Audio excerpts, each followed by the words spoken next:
Hello, কি অবস্থা নোয়াখালী এক্সপ্রেসের ক্রেজি ফ্যানরা? বাবুরে, আপনাকেও ভিতরে কতটা এক্সাইটমেন্ট কাজ করতেছে সেটা তো আমি জানি। আপনাকে তো না, আমার ভিতরে আরো বেশি এক্সাইটমেন্ট কাজ করে। আপনারা আটটা বুঝতেন নাই জানি, কিন্তু আপনাকে আমি বুঝি।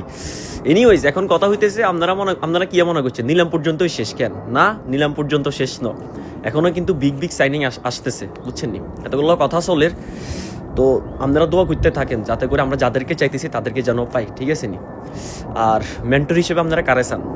একের পর এক চমক আসবো, ঠিক আছে নি? শুধু আপনারা ওয়েট করেন, আপনারা হতাশ হবেন না, ঠিক আছে?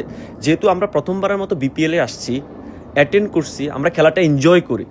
হার জিত বড় কথা নয়, খেলায় অংশগ্রহণ করাটাই বড় কথা। অনেকে অংশগ্রহণ করতে পারে না, বুঝছেন নি? এত কথা না কই, আপনারা বুঝবেন। এখন কত হইতেছে, মেন্টর হিসেবে আপনারা কারে চান?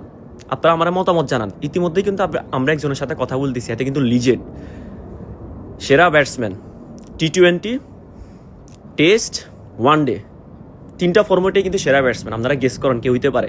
যদি উনি না হয়, আমরা চেষ্টা করতেছি বিদেশি, হ্যাঁ, যদি উনি না হয় আপনারা কমেন্টস করেন, আমরা দেখবো যে ওনার যেই কমেন্টসটা বেশি হবে, যাকে আপনারা বেশি চাচ্ছেন, আমরা চেষ্টা করবো তার সাথে কথা বলে, যদি হয় তাহলে তো হয়ে গেছে আলহামদুলিল্লাহ।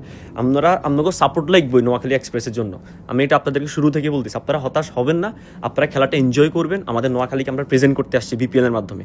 That's all, easy peasy. আল্লাহ হাফেজ, আসসালামু আলাইকুম।